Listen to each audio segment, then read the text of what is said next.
Alright guys, welcome to my vlog. Hi! Okay, for release unit mga choy. This is bound to our neighboring barangay here in Consolacion, Cebu. Okay?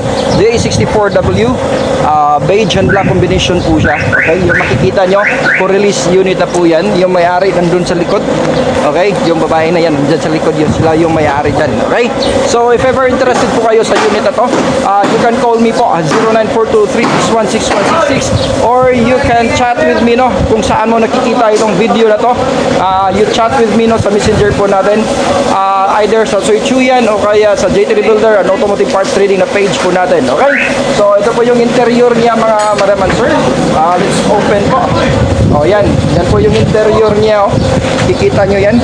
Yan po siya. Ganyan po kakinis. Original po yung ano niya, yung seat cover nito galing Japan, kasama sa unit po siya. Okay, so sabi ng may-ari wag na palitan. So yan.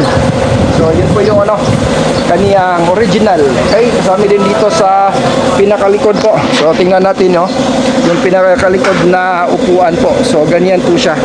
Then ito po yung pinakaharap ng ating dashboard. Okay, so pati dito sa ano, dito pinalitan lang natin ito ng leather. Okay, color beige po to. That match po the color of the body. So ganyan po siya.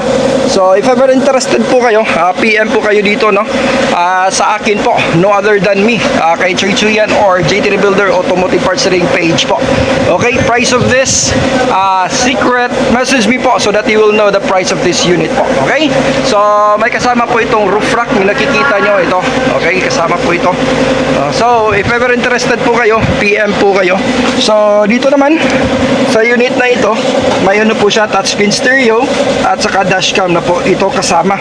Tapos may reverse cam na po to. Okay, so dito may reverse cam po to, makikita nyo, dalawang reverse cam po ito, yung package dito. Yan po yung reverse cam po niya ng ating unit. Okay, ito naman yung likuran po niya sa ating unit po. Okay, bare lang po to sa likuran.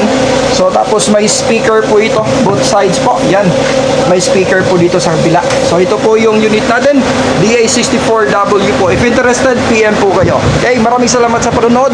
See you on our next vlog.